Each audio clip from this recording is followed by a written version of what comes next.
Behaviour bird's beautiful nest, the ideal habitat for snakes.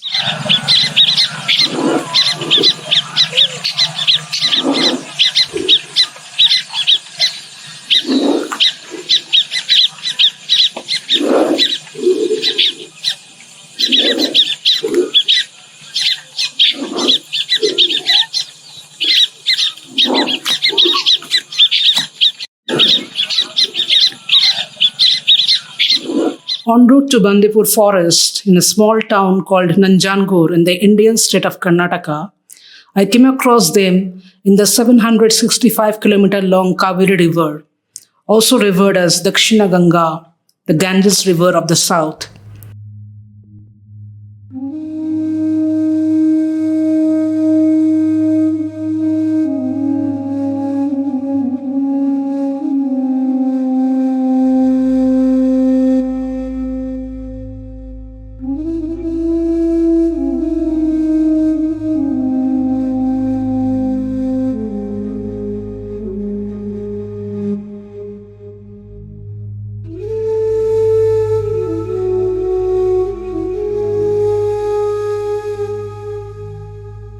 There are countless posts ranging from sublime to the ridiculous in various platforms and at least 100 such videos on YouTube claiming this to be a mating dance between male and female rat snakes.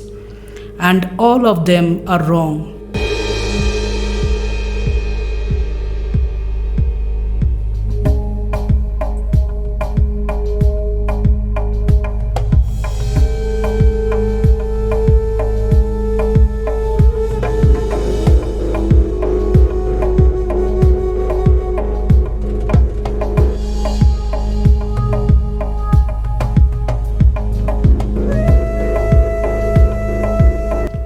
Since male and female snakes become entangled during the mating process, wrapping around each other during the act, it's a widespread and common misconception. But something else is unfolding here. Something more intriguing.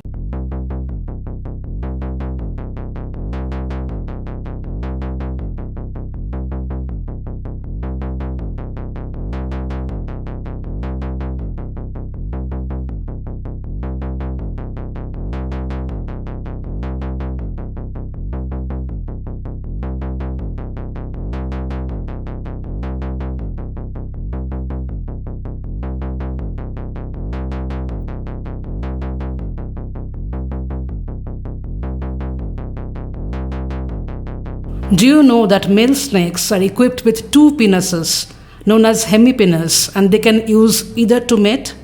Yes, there's a right hemipenis and a left hemipenis, each connected to one of the testicles. Only one penis is used during the act of the mating, but that doesn't mean its counterpart never sees any action. Penis number 2 could very well come into play if the male finds himself a second mate shortly after what Sheldon Cooper calls as coitus. However, this is not how snakes mate. Rather, this is how they earn mating rights. So what you are watching is two males deciding who is going to intercourse with the female by engaging in a fascinating combat. This snake ritual involving two snakes coiling their bodies around each other is nothing but a combat dance performed by males of the species and not the real mating process.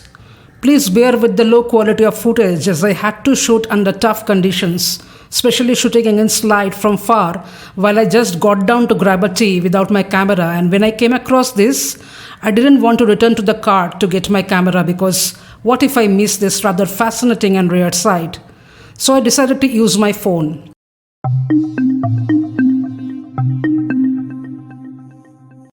While courtship rituals may vary according to the species, typically when a female is ready to breed, she leaves a distinctive scent trail.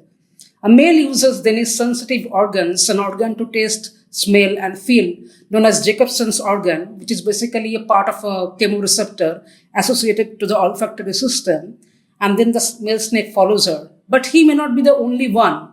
In numerous snake species, the males wrestle with each other to gain access to females. Rat snakes prefer to establish their own territories using a ritualized test of strength, in which the male's body intervene with each other and they get into this combat, around somewhere around March and April.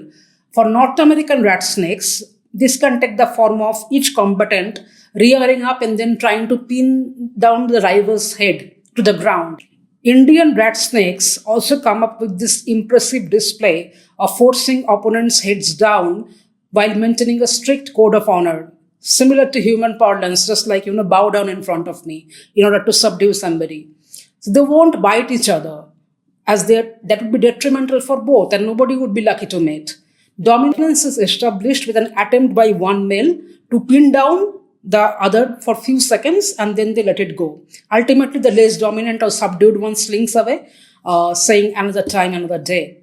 The ritual can last up to for an hour, and while it is not overtly aggressive, it allows the male snakes to define their territory and defend their mates. How the real mating then happens? Well, that's even more rare to witness because it usually doesn't happen in the open like this.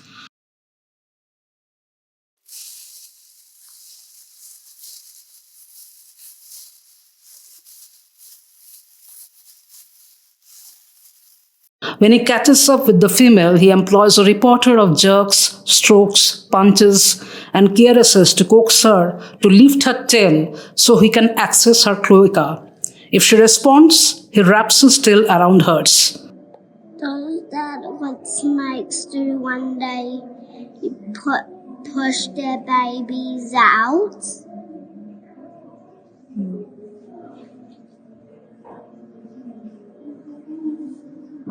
Wiggle.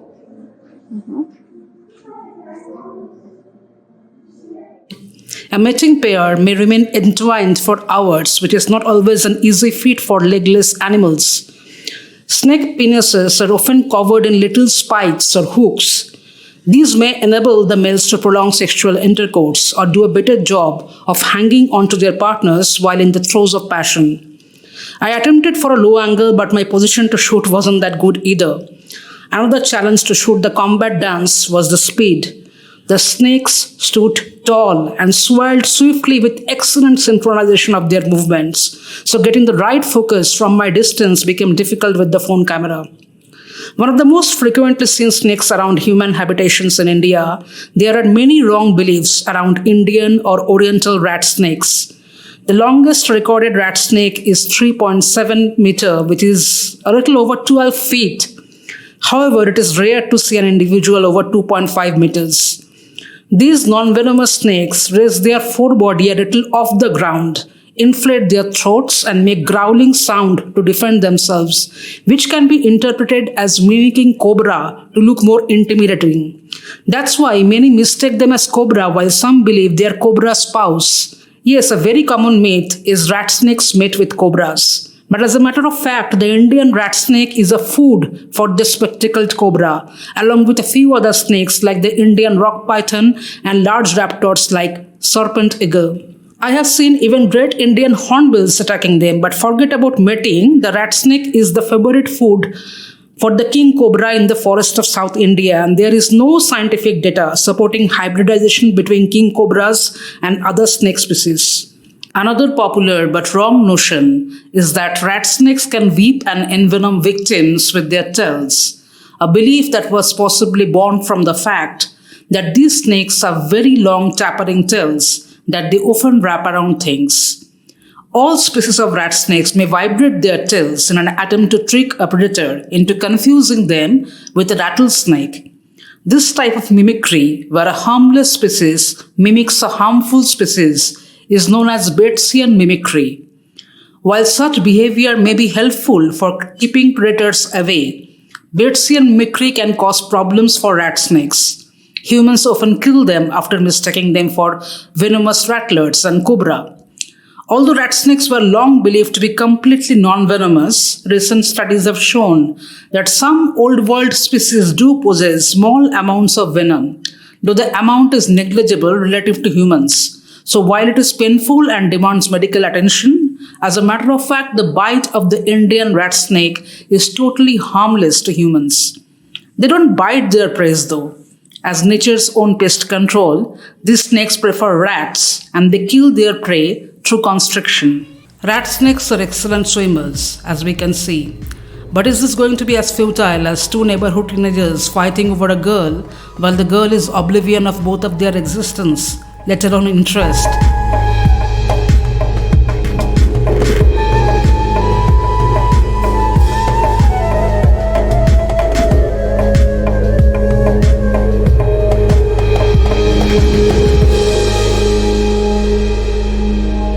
Kaveri is also fighting a lonely battle like them.